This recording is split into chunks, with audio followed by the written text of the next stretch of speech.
Doctors of Reddit, what is something that you wish everyone knew about their body? You often will feel normal even with high blood pressure. It's often found incidentally. So don't wait until it gives you symptoms you don't want to go through.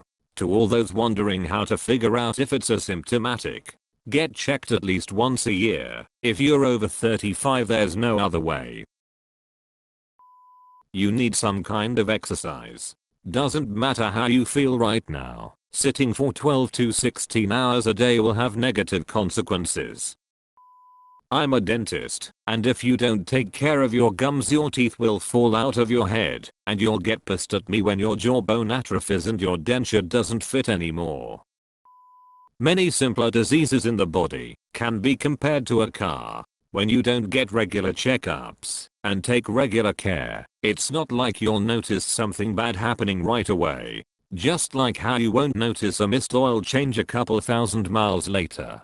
But diseases like diabetes, high blood pressure, alcohol dependence, etc., they all sneak up on you. Just like how eventually, that engine won't run as smooth. Baby doctor here, about to graduate. Unless you have liver or kidney failure, your body detoxes itself really well. Don't get scammed by these detox cheese and whatever. I mean that I'm a baby, because I'm just starting out, not that I'm a doctor of babies, just to be clear. I won't specialize for a while yet. Don't do DIY surgery, or hold off on reporting things that are obvious warning signs. Don't be the guy who tried to remove his skin cancer with a knife. Don't do DIY surgery, or hold off on reporting things that are obvious warning signs. Don't be the guy who tried to remove his skin cancer with a knife.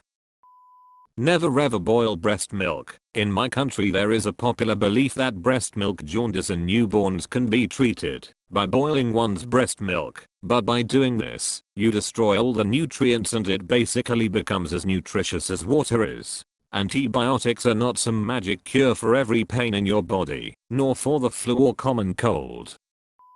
I'm a vet, but I'm sure some doctors will have come across this too. Amputated limbs do not grow back. I've had far too many people asking how long it will take for their pet's amputated limb to grow back, so I'm assuming a few doctors out there will have had patients asking the same of their own missing limbs.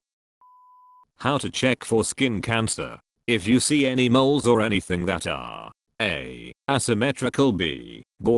odd borders, like they are jagged or something, C. color, different colors, D. diameter, grows, E. evolves, go get it checked out. It might be skin cancer.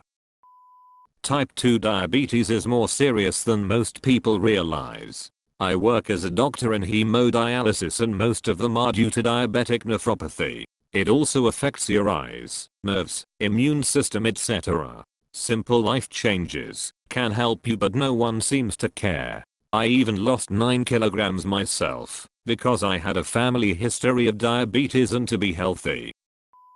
Your mental health is just as important as your physical health. If you could keep track of the assorted parts you've had removed or added, that'd be very helpful. I'm not saying you need to know whether your fundoplication was innocent or a door, but if you're complaining about belly pain, it would be nice to know that the last time you had belly pain they took out your gallbladder/appendix/sigmoid colon. And if you've ever had something implanted and they gave you a little card, that's not warranty information. That tells us if you're going to explode. If you go in an MRI, bring it. Otherwise it will be Googled. I'm not a doctor, but as someone that works with those who may be in a psychotic break, get sleep. Most psychosis happens because someone haven't had slept or haven't had good sleep for extended periods of time. Some people just need 20 straight hours of sleep and then they never end up in a psychiatric hospital ever again. And don't just randomly stop your medication because you feel better. You feel better because you have consistent amount of whatever is leveled in your body now. And now that your body is hitting equilibrium, everything is going great. So keep doing what you're doing. I've seen people go on and off their medications for years and it really starts to mess up your body if you do that for too long. Take care of your feet. If you can't feel your feet, check your feet regularly to make sure they're clean, dry, and haven't started developing any sores, even small sores, and go straight to the bone. If the infection goes to the bone, chances are we are going to cut your foot off. I have helped prep about half a dozen people just this week for foot amputations. Stretch your hips, flexors and glute muscles. You would be surprised they are one of the primary causes of back pain that I specialize in as a physical therapist. As someone said earlier, sitting for many hours a day will have negative consequences. Stretch away, friends. If you're always complaining of thirst and urinate a lot, check your sugar. Walmart sells meters and strips cheaply. Diabetes can wreak havoc on your entire body if not controlled properly, and many people ignore the simple signs of increased thirst and urination. I'm an optometrist. I recommend closing one eye then the other every now and then to check your vision. If one eye slowly develops a problem, your brain will ignore it and pay attention to the other eye. All the time I hear people say their vision went bad all of a sudden in one eye, then I look in, and the problem is for sure chronic. This was just the first day they closed the other eye and noticed. Don't take your friend's antibiotics instead of going to the doctor. There are many different antibiotics that work for different bacteria. A doctor needs to assess you, maybe do some tests, decide what kind of infection it is, and what the most likely bacteria are, and then give you antibiotics based on that. Pain medicine anesthesiologist here. If you lead a life of being unkind to your back, at the age of 50, or whatever, coming to me expecting some steroid injections to turn back the clock on your spine to when you were 20 is unrealistic. I can help you get closer to being more functional in spite of some pain. Your back may never be pain-free, so please stop asking me for Percocets and repeat injections, because I can still feel my sore back a little. Also, be kind to your back when you're young, for your own sake. My favorite quote from Steve Jobs, before he passed away: eat your food as medicines, otherwise you have to eat medicines as your food. This is very important. You can't eat whatever you want whenever you want. What these big meat/dairy companies put in their food takes years off your life. It's cheap to eat healthy. Just do your research and put in the effort. I've seen people come off their high blood pressure medication just from changing their diet and drastically cutting their dairy and meat consumption.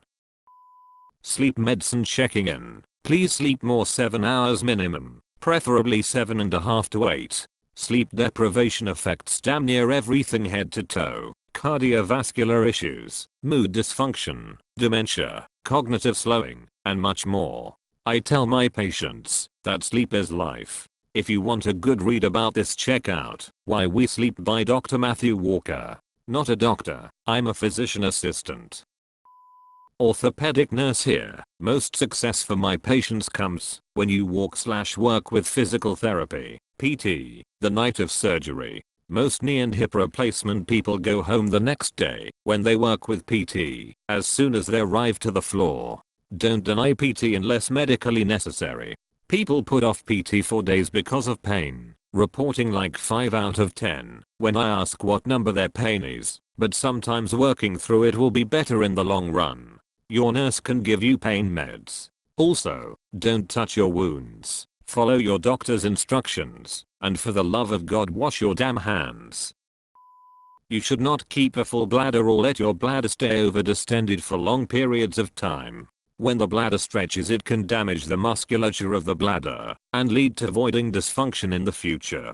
So when you are on a long road trip, remember to have a bathroom stop in mind before you drink that large energy drink, or at least have an empty container handy. When we say your bad diet caused type 2 diabetes, we literally mean you caused this to yourself by eating and drinking too much bad food. It can be cured, literally cured, if caught early enough, and you are dedicated to cutting enough sugar out of your diet. We are not just punishing you with this treatment because we think you're bad. I think all of these points get lost on a lot of people somewhere in translation. I've tried sitting down and actually explaining this stuff in depth to people here recently, and they seem to get it a little better. Thank you for watching AskReddit. Please like, share and subscribe.